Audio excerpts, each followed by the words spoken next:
RB Leipzig are a relatively new club in Germany, having only been conceived in 2009. They quickly rose through the ranks of lower league German football before being promoted to the Bundesliga for the 2016-17 season. In their 5 seasons in the top flight, they have finished within the top 4 times and finished runners-up in the league twice, but they've never won any major honours. Beginning of our save, they are competing in the Bundesliga, the Champions League and the DFB Pokal. Can we lead them to their first ever Bundesliga trophy in our first ever installment of Titleless Teams? Hello and welcome to Titleless Teams. Titleless Teams is a series where we attempt to win the league with a team that have never won it before. Now, I put a poll over on my Twitter page last week asking for people to vote on what our first team would be for this, and RB Leipzig were the team chosen. If you do want to vote for future teams in these episodes, pop over, have a follow on Twitter. I will be posting these polls on there, links down in the description. Now, RB Leipzig already have some fantastic players at the club,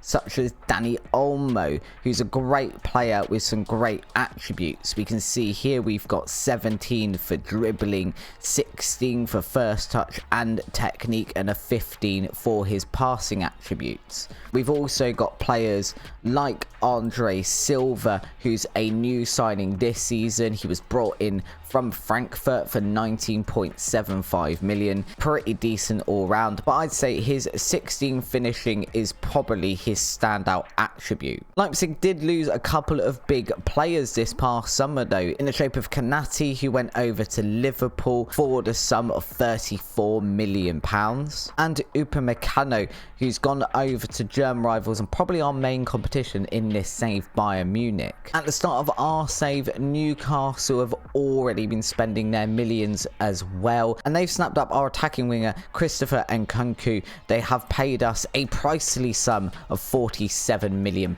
for him. That money added to our starting budget of 17.1 million at Leipzig. With our money in hand, we have gone and made some signings of our own to help us try and achieve our goal of winning the league. First up for us is Karim Adeyemi. Karim Adeyemi has come over from RB Salzburg for £16 million, and he is already a great player, but more importantly, he has bags of potential, as we can see here, which I think is going to be super important for our progress at this club, and hopefully we can start building the attacking part of the team around him in the years to come. With Adeyemi, what I find the most attractive thing about him is his physicals over here, notably his 16 pace and 17 acceleration.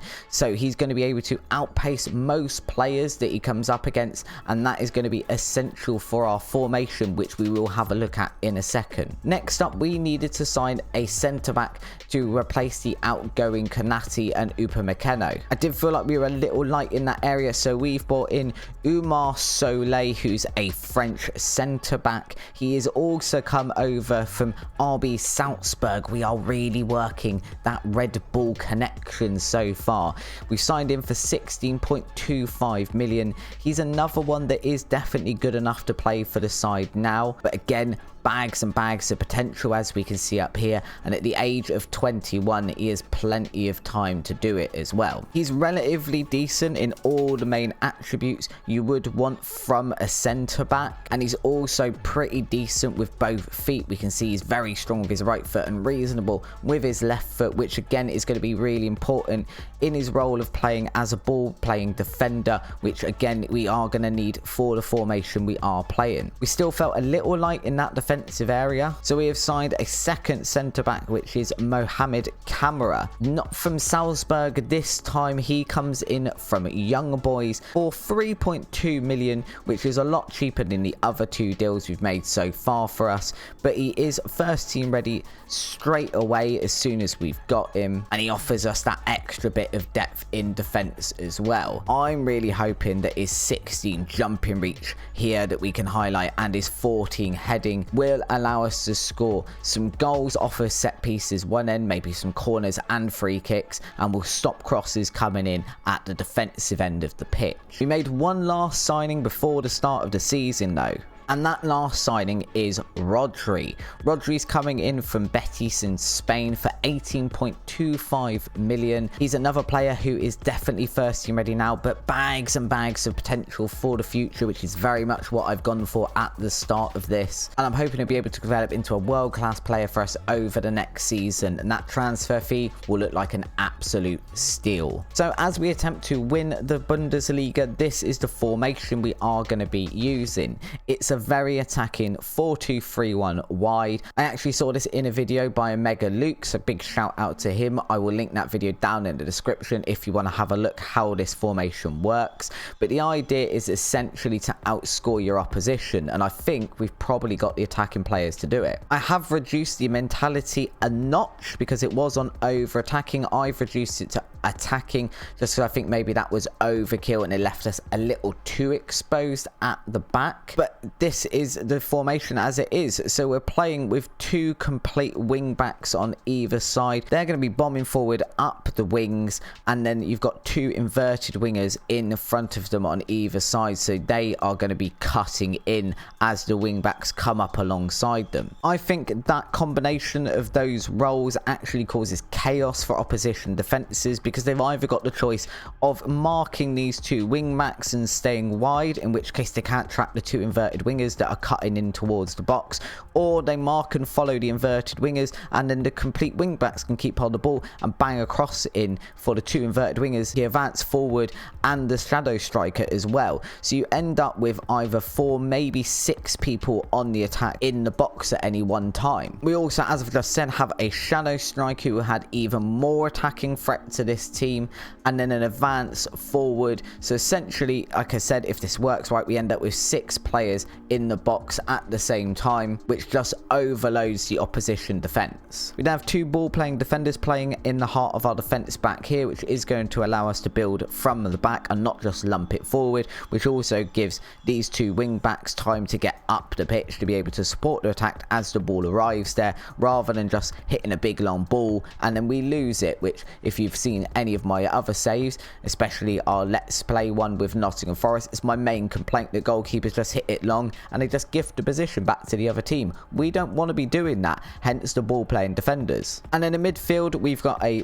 box-to-box midfielder who's going to be shuttling between essentially these 2 lines, and the deep line playmaker who's going to be hitting the passes from deep into the 4 to 6 players that are going to be in front of him at any one point. Instruction wise, we are looking for overlaps, which is going to come from our wing backs. We're also playing out defense, we keep hold of the ball, but we're also passing shorter to give everyone time to get up the pitch, but with a higher tempo, so it almost becomes a slightly tick-attacker formation like Barcelona used to play years and years ago. And we are shooting on sight with just an idea with all of that attacking threat to maximize that threat as much as humanly possible. We have gone counter press, and then we're countering to try and get as many counter attacks and attacking movements from our team as possible. And then out of possession, we are pressing much higher up the pitch with a really much more often trigger press. So as soon as the opposition have the ball, we are all over them.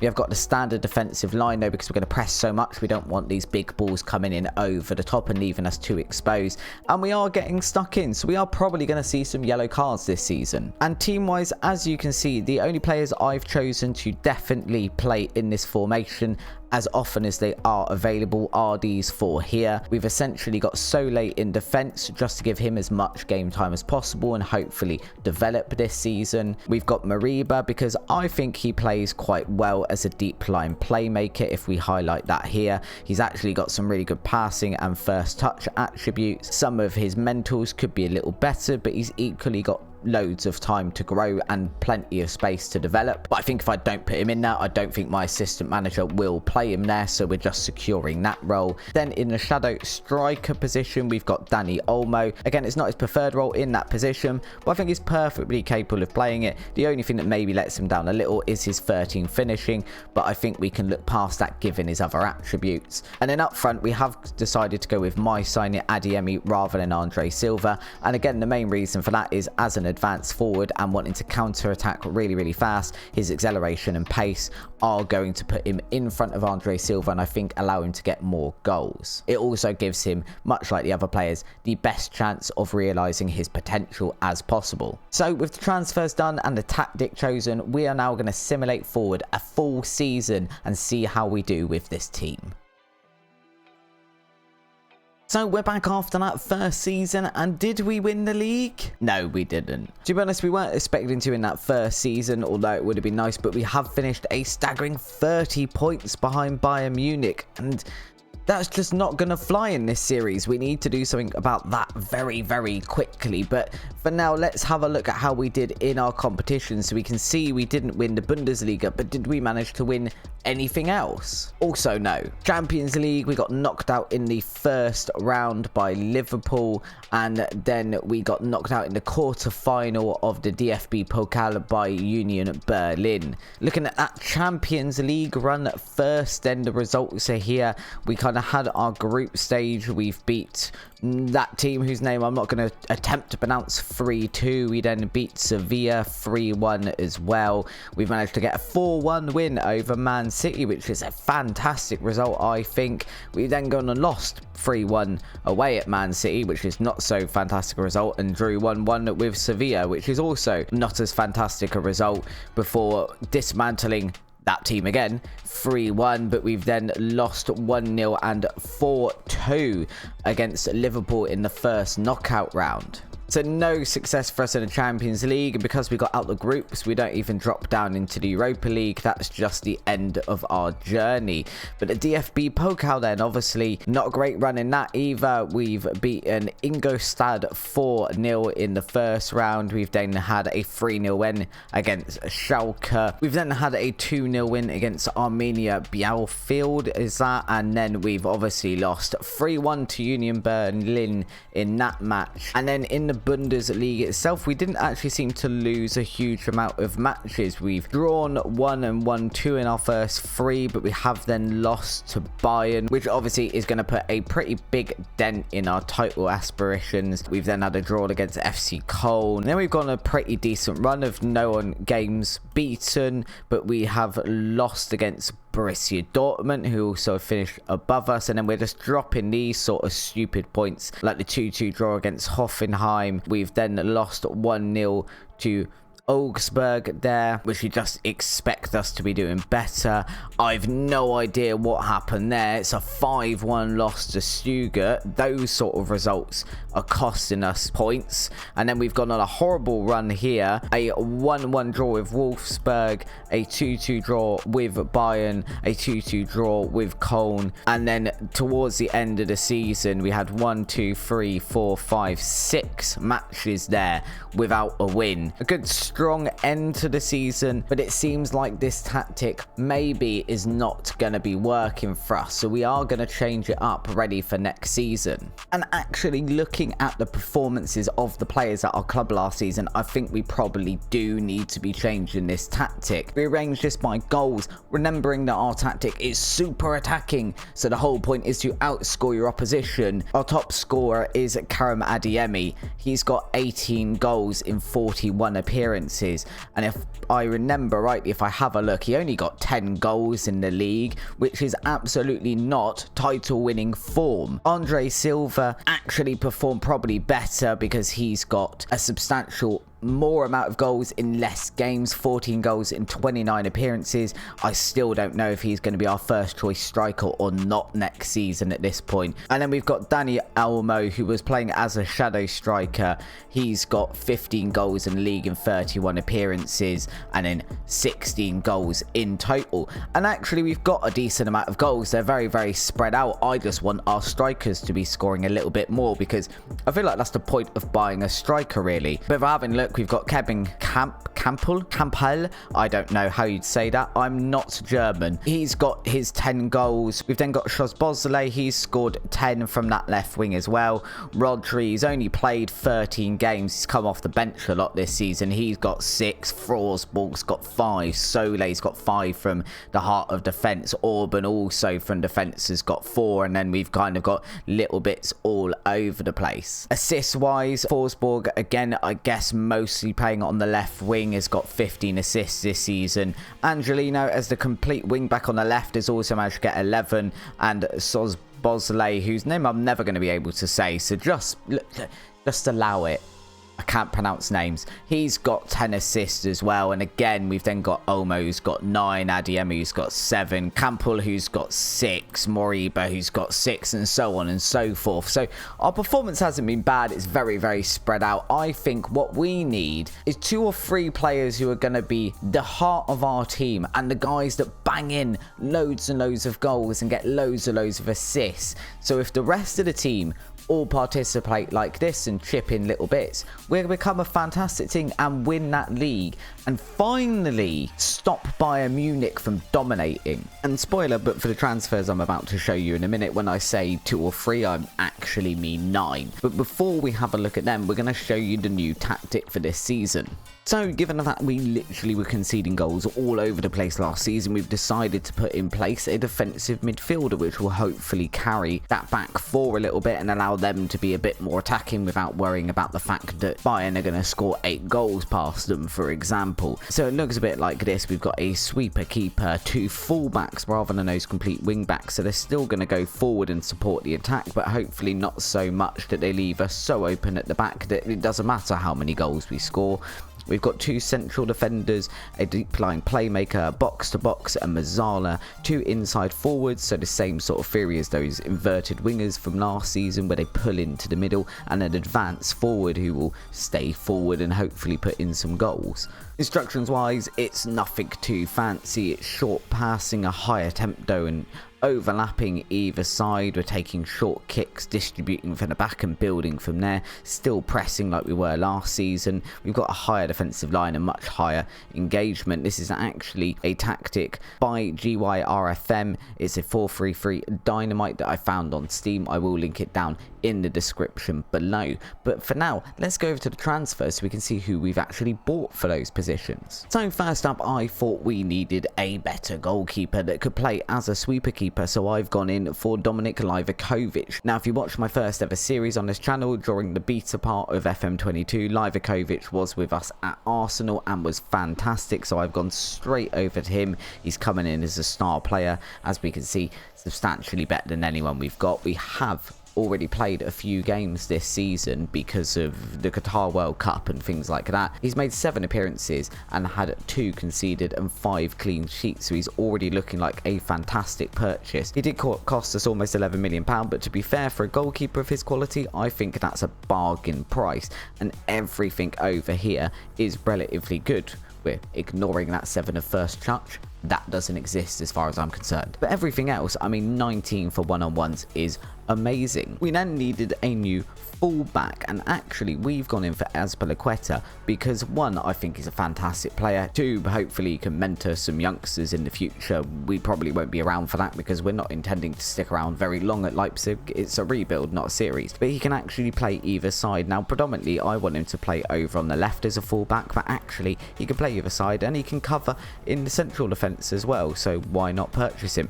We've paid way over the odds for him.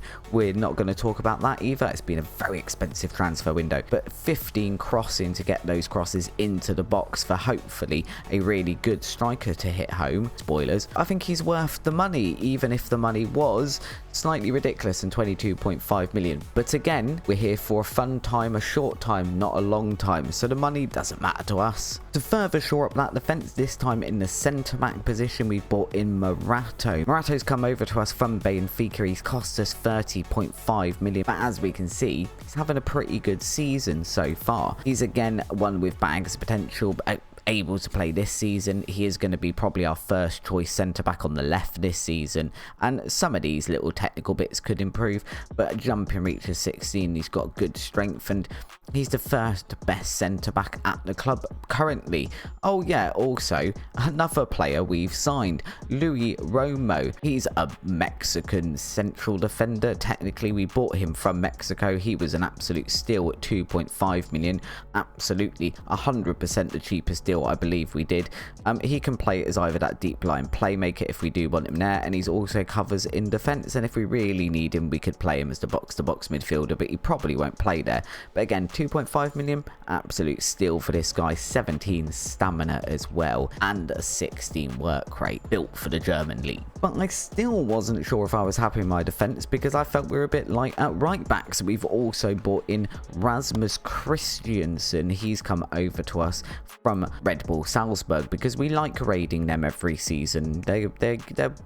We're owned by the same company in energy drink. Why wouldn't we buy from them? 12.75 million for Rasmus Christiansen. He's going to be, as we can see, playing as our fullback on attack over on the right hand side. I don't like all these downward arrows since he came in, but again, we're going to have Azpilicueta banging in crosses this side, and this guy has got 16 crosses from the right. I should probably change my tactic to hit early crosses if I think about it. And now we've improved the defence a bit, we wanted to improve the midfield, so we've gone in for Samuel Riki. Samuel Riki we've mainly bought to play here as a deep line playmaker. We can see already 15 passing, 14 first touch, all really important for a deep line playmaker. Another one who's probably for the future at the moment. He's got a current ability of 3 stars, but he's got some really good potential. He's not the best player at the club, but he was willing to come in as a squad player. He has cost us £20 million, but it wasn't the end of the world, and I think he's going to be either very good for squad depth or build into the player that we play consistently in that role this season. But he's still not the main central midfielder that we purchased this season. That title goes to Thomas Souček, coming in for West Ham for an absolutely obscene price of 55 million to play as our box-to-box midfielder. I needed a box-to-box midfielder, and Souček is a player I've used before in personal saves, and I think he's actually fantastic, and he was one of the only players in that role that I thought was good enough and wanted to actually join our team. He's got some decent stats all round, at 18 heading as well. I hadn't actually noticed, so he needs to be going up for corners, and he's very good in his physicals. 19 stamina, 16 strength, 18 for natural fitness, 17 for jumping reach. This guy's an absolute monster in the gym and has an engine built like a German car. Gonna be fantastic for our central midfield and hopefully win the ball back before running it up front to one of our other signings. I mean, first of all, he could run it over to Julian Alvarez. Now, I'm sure if you've played Football Manager before or watched it, you've heard of Julian Alvarez. He was still at River Plate in our save. He's coming to us for 6.25 million, which is an absolute bargain. And he can play out there on the left, but he can equally play as an advanced forward, which is a role we're playing. And he's got that holy trinity of 14 dribbling, 14 finishing and 16 first touch. Those 3 for a striker are the holy trinity that I like having. Let's say Julian Alvarez doesn't get up to scratch this season. We need a backup striker, which is our final signing of the season. And by backup, I mean Andrea Bellotti. Bellotti's fantastic. I've seen him in a few saves. We're obviously here highlighting him as a pressing forward, and he would be playing as an advanced forward, and maybe his dribbling lets him down a little bit, but he's got 16 finishing, which is amazing, and 16 strength as well, and he's pretty good with his head, so another one we can use for set pieces. And we got him for the bargain price of absolutely nothing. I didn't think I could turn down Andrea Bellotti for absolutely no money. Now, less important, but if you are wondering how we got this money, we did also have some transfers out. Tyler Adams, who was actually on loan at Stuttgart last season, has gone to Watford for 19.5 million. We had Hwang Hee-chan, who last season was on loan at Wolves. He's gone to Hertha for 13.5 million. Youssef Poulsen has also gone. We barely used him at all last season. He only played 10 games for us. We've managed to sell him to Mönchengladbach for £9 million. And then we got some little bits here as well, just for various players, but it does mean we have spent a grand total of 160 million, and we're still on the season review only third. Part of that is because Haaland is still at Borussia Dortmund, and the other part is because Mbappe is now at Bayern Munich, which they were already overpowered, and I'm not sure we're going to be able to challenge for the title this season, even with 160 million pounds spent. But we are going to go and have a good go, so we're going to go now and simulate season 2, and we'll be back in a second.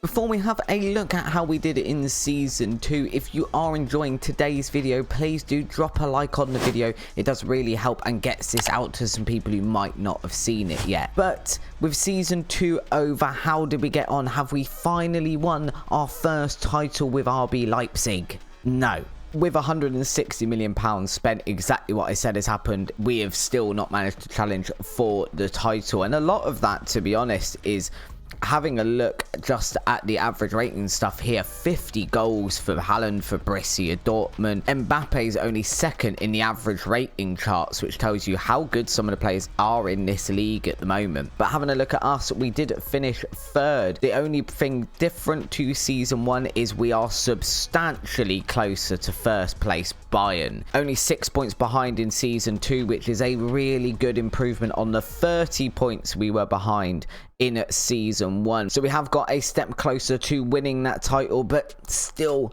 not quite there. Let's have a look at how we did do in our competitions this season. We can see that we were knocked out in the quarterfinal of the UEFA Champions League by Manchester United and knocked out in the semi-final of the DFB Pokal by Hertha Berlin. So we are still waiting to get our first trophy in this save. If we have a look at the results for this season, then starting with the DFB Pokal, we started that off with a 4-0 win against Garching. We've then beat Hansa Rostock, who I think are all lower league sides, 3-0. We've then managed to get a 6-0 win against Borussia Dortmund. We've got a goal from Adeyemi, 2 from Souček and 3 from Belotti, which is a great win for us. We've then beaten Bayer Leverkusen on penalties in the quarter-final, but we've lost 2-1 to Hertha Berlin in the semi-final, not quite managing then to go all the way in the DFB Pokal. Really unfortunate. That was probably a great opportunity for us to win a trophy. Champions League-wise, we were in a group with PSG, Club Brugge and Young Boys. We started off quite well, beating PSG and Club Brugge. We've then lost 3-0 to Young Boys, which is mad that we've lost to Young Boys. We've literally just beat PSG, but never mind. But we did get revenge on them, winning 6-3 in October before a 5-0 win against Club Brugge and a 0-0 draw of PSG, which did see us top the group, I guess, going top on head-to-head with PSG there, because we would have beaten and drawn with them. We then got to the first knockout round facing Napoli. We won the first leg 4-1. We did lose the second leg 1-0, but we'd already basically won the tie in the first leg. Goals from Alvarez, 2 from Belotti and 1 from Souček there as well. And then we faced Man United in the quarter-final, a 2-2 draw at home, but then we've gone there and got battered 3-0 with goals from Ronaldo, Sanchez and Rashford, ending our hopes of winning silverware with the Champions League. And then the Bundesliga, I think, is actually possibly the most disappointing part of this by all the points that we dropped before October, and then when we were only 6 points off the top of the league. We started off quite well with a 3-0 win against Wolfsburg, but if we're looking at this, we had 7 draws in our first 10 games in the Bundesliga, and that's so many points that could have seen us win the league if we just started off a bit better. We then seemed to go on a really good run of form. We did lose to Bayern here, but as we can see, lots and lots of green. Our next loss didn't come until January against Borussia Dortmund, and then we had one more loss again against Bayern late on in April, which probably was a bit of a 6-pointer at this point, but we have done really well, just not well enough. Looking at player performance then, Andrea Belotti is currently wanted by Tottenham and Bayern, and I think it's going to be a struggle for us to keep hold of him, but I really do want to. We can see fantastic signing. Remembering we got him on a free, 48 appearances, 1 as a sub, so let's call it 49, 46 goals, which is a ridiculous return for this guy. He's by far our top scorer. Our second top scorer is Dani Olmo with 13, and then Karim Adeyemi with 11 goals. But Andrea Belotti there carrying the team on his back. And yet, even with all of that, still not top scorer in the league. He's got 27 goals and 34 appearances, but equally, we've got Haaland, who's got 50 goals in the league. So despite Belotti being an absolute monster for us. Not quite enough of a monster to help us win the title. Assists wise, they've come a little bit from everywhere. We've got 11 there from Danny Olmo, 10 from Adeyemi. We've got some from Forsberg, from Christiansen, and then they kind of just dribble all the way through the team. Everyone's got a little bit. And on average rating, unsurprisingly, Belotti is top. Kosterman, our right back, is actually second with 7.35 as his rating, but he didn't actually play a huge amount of games. But for example, Dominik Livakovic here, 7.23 rating as our main goalkeeper. We can see in the league, made 34 appearances, only conceded 18, had 19 clean sheets, so he was definitely worth the money. And talking of money, looking at the season ahead for season 3 here, we have got a transfer budget of £72 million to go out and spend, and I don't feel like we need to spend too much money. I don't think we need to bring in loads of players. It's very much going to depend on player sales, whether Belotti does want to leave, and where we decide we want to improve the squad. But we're going to do that. I will quickly show you the transfers in a second, and we'll get on to season 3. So starting with the transfers in first, we have put in David von Balmos. I'm assuming that's how you pronounce his name. He's come in just as a backup goalkeeper in case, for example, Livakovic gets injured mid-season and is out for 3 or 4 months. So I did want someone between the sticks who was capable of making a save. David von Balmos on actual star rating is only 2.5 stars, but I think he'll be fairly decent if he is called upon. If we're having a look at his last season at Young Boys, made 34 appearances, 33 conceded and 11 clean sheets, so that's slightly more conceded than I would like, but equally it's less conceded than games played, which is kind of my go-to in a goalkeeper. He looks pretty capable all over the place. He's got 17 command of area, several 15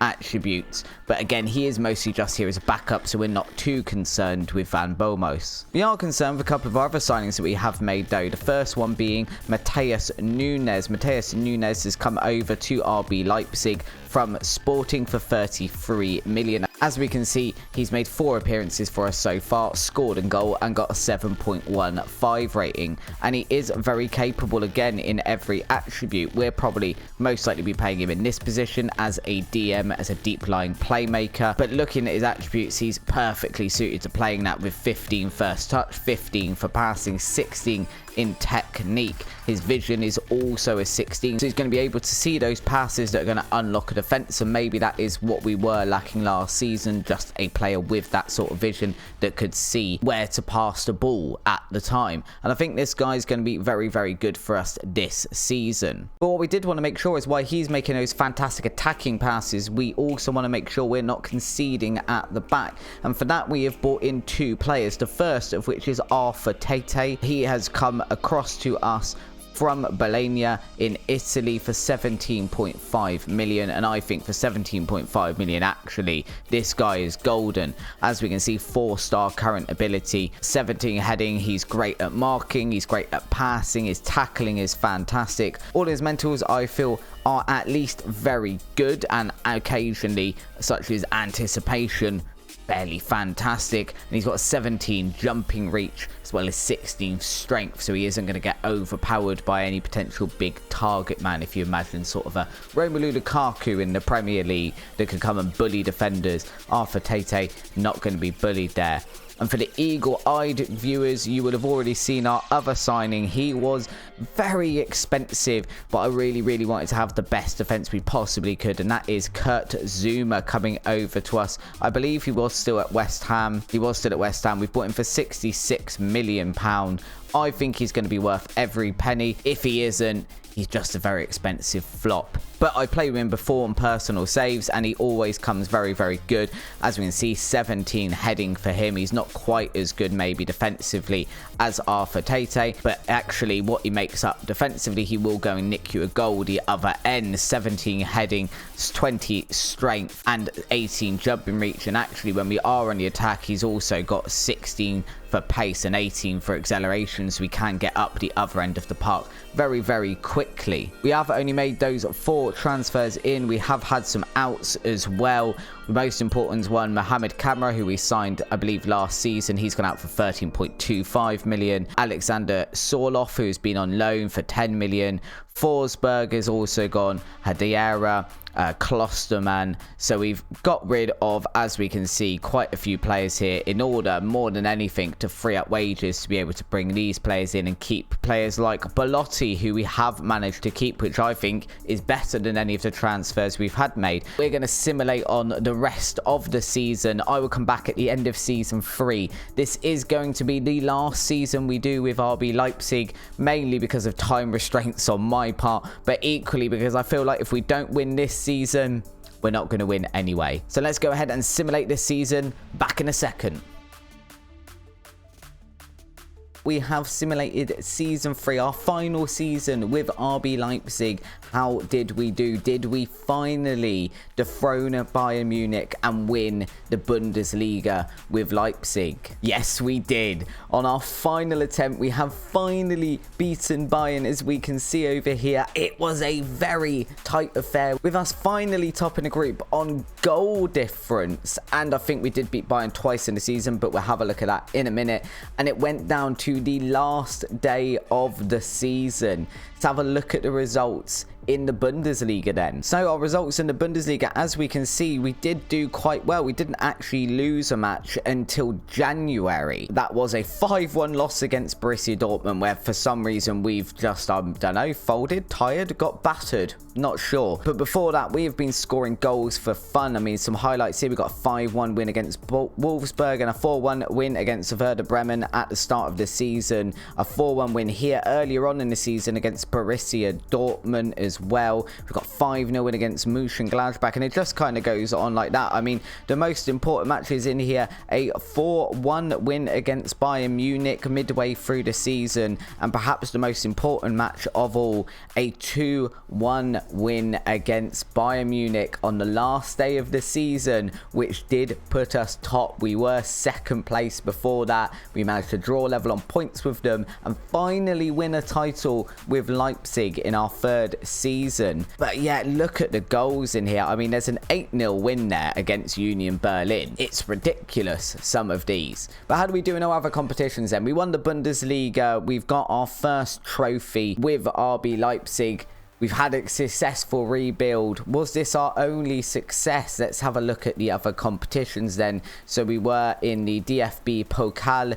The DFB Pokal, we started off with a 16-0 win against, I'm assuming, lower league or much lower league, Heislingen. As we can see here, I mean, Belotti in that got 1, 2, 3, 4, 5, 6 goals. So he got 2 hat-tricks in one match. We absolutely obliterated them. We then beat Bayern again. So 3 times this season, we beat Bayern 1-0 in the DFB Pokal with a goal through Mariba. But we did crash out. I believe that's in the 3rd round against Hamburg. So our only other competition that we compete for in Germany is the Champions League. How do we get on with that one? Well, ladies and gentlemen, we won it. Not only did we manage to win the Bundesliga in our 3rd and final season with RB Leipzig, we've also managed to go and do the double and win the Champions League for the first time in the club's history. They've had no top flight titles when we started this, and they've done the double in this season. And again, looking at the Champions League pathway here, obviously our group stages, we started with a 6-1 win against Roma, a 3-1 win against Ajax. We beat Club Brugge, then Club Brugge again, Ajax again. We did lose in the final group stage game to Roma, and then it was on towards the final. So in the first knockout round leg, we've beaten Benfica 5-1 on aggregate. We then faced PSG, and we did lose that one 3-1 in the first leg, but we've come back and absolutely destroyed them in the second leg of the quarter-final, winning 7-0 with another 4 goals from Andrea Belotti, and he's got to go down as the best signing that RB Leipzig have ever made, no question about it. He then scored another 2 in a 3-0 first leg win against Barcelona. Again, we did lose the second leg 3-1, but we'd already done enough to see ourselves through. And then we had a 4-3 win against Arsenal. What a Champions League final that must have been, especially if you're a neutral. Another goal there from Andrea Belotti, also goes from Morata, Dani Olmo and Julian Alvarez. How did our squad do then this season? If we're having a look, let's have a look at goals first. Andrea Belotti, 46 appearances and 58 goals. And remembering, we signed this man on a free, which is ridiculous. I mean, looking at the league alone, 32 appearances and 40 goals with a 7.72 rating. If we're having a look down here as well, we can see in continental competition, he scored 12 goals from 12 appearances, which is definitely helped us going on and winning that Champions League trophy. We've then got, in terms of goals, we've also got Adeyemi, who scored 24 goals, Souček scoring 16 there, Julian Alvarez weighing in with 14 of his own, Szoboszlai with 13 goals. For having a look at him as well, he's now great in this. Remember, he wasn't necessarily the best player we had at the club when we got him. He was also wanted by Arsenal, Newcastle, Tottenham and Barcelona. Currently we have a few players that are like that. Kurt Zoom has also got 9 goals. So like I said, when we signed him, well worth the money. He's helped us win the Bundesliga and the Champions League this season. Daniel Olmo still here at the moment, 8 goals of his own, and we just kind of go down from there. And in terms of assists, 26 assists from Dani Olmo, another 23 from Julian Alvarez. Adeyemi was out on that right hand side, normally getting 17 assists as well. Szoboszlai normally playing in the Mazzala role, got 15. And then we've got Azpilicueta, another one of our signings, with 12 assists from that right hand side. Nunes coming in this season, had a really good season as well, got 11 assists. We're looking at average rating, unsurprisingly, Andrea Belotti is top. We then shortly followed by Kurt Zouma, Szoboszlai, Dani Olmo, Adeyemi. All of these guys here, we've got loads of guys who's got over 7 as their average rating. Livakovic this season, not quite as successful, bizarrely, as last season. We've just put in more goals. He's only got 11 clean sheets this season. But equally, our strikers have remembered how to score. And I think that is a very, very successful season for us. 2 trophies with RB Leipzig. We set out to win the Bundesliga, and we've done that in 3 seasons. I think our transfers this season were just enough to push us over the line, and I'm very, very happy with that. We did manage to successfully lead RB Leipzig to their first title, and that Champions League trophy is the cherry on the icing on the cake for this first installment of Titleless Teams. If you have enjoyed it, do drop a like down below and give me a comment. Let me know what team you'd like to see next in this series, if you'd like to see another one that haven't won the top league title in their country. Until next time, guys, thank you very much for coming over and watching. I will see you very soon. Bye bye.